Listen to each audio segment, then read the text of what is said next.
Jelgavas novada pašvaldība īsteno pilotu projektu Mobilā digitālā klase, kas ir kā daļa no Urbaka programmas rīcības plānošanas projekta Digi Inclusion, jeb digitālā iekļaušana sociālās atstumtības mazināšanai.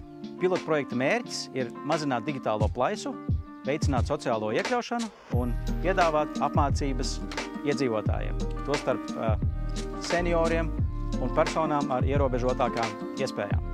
Pilotu projekta rezultātus savukārt mēs plānojam integrēt topošajā rīcības plānā, lai arī turpmāk nākotnē mēs varētu īstenot un piedāvāt šāda veida apmācības mūsu iedzīvotājiem.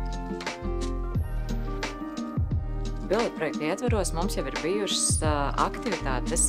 Mums ir izveidota mobilā digitālā klase un mums ir izveidota neformālās izglītības programma digitālās prasmes dažādām ikdienas situācijām.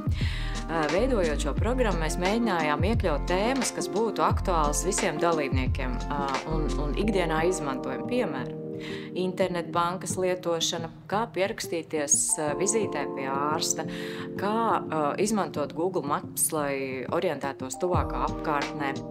Mēs noorganizējām 3 apmācību grupas, 2 grupas senioriem un 1 personām ar garīgu raksturu traucējumiem. Daudzfunkcionālajā sociālo pakalpojumu centrā Laipa.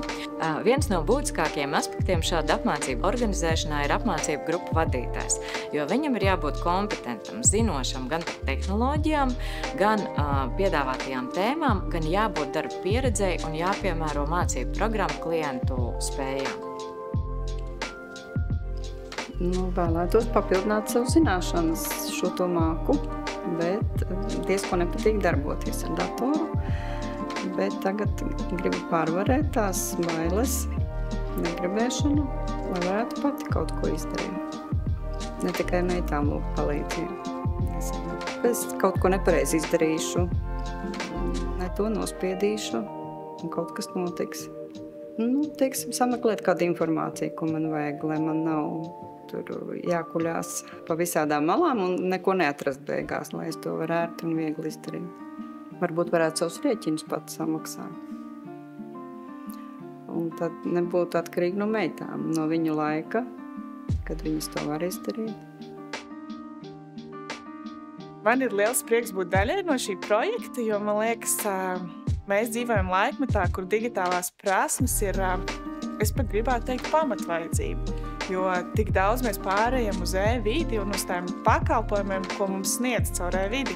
Un šeit man ir privilēģija apmācīt seniors ar bagātu pieredzi, un viņi ir piedzīvojuši daudzas pārmaiņas. Un viņiem ir vēl viena pārmaiņa – digitālā vide, un viņi ir zinātkāri, viņi ir ļoti piesardzīgi, bet var redzēt, ka viņi uzmanīgi ieklausoties ir gatavi darboties. Un šajā projektā mēs izmantojam šo praktisko pieeju, kur viņam priekšā ir planšete, viņam pašam ir jādarbojas. Es, protams, palīdzu, bet mēs tiekam galā ar šo sajūtu, ka ja nu es kaut ko piespiežu ne tā, vai man ir atpakaļceļš, vai es varu kaut kā risināt. Un tas, man liekas, ir tiešām ieguvums, ka praktiski darbojoties, strādājot ar planšetdatoriem, mēs varam iegūt šo drošību senioriem, ka viņi arvien drošāk ir gatavi piespiest kādu pogu, izlasīt, iztulkot angliski, kas tur ir rakstīts. Un šīs ir tās prasmes, ko mēs jau otrā nodarbība, kad mēģinam un testējam, skatāmies, kā seniori ir gatavi mācīties.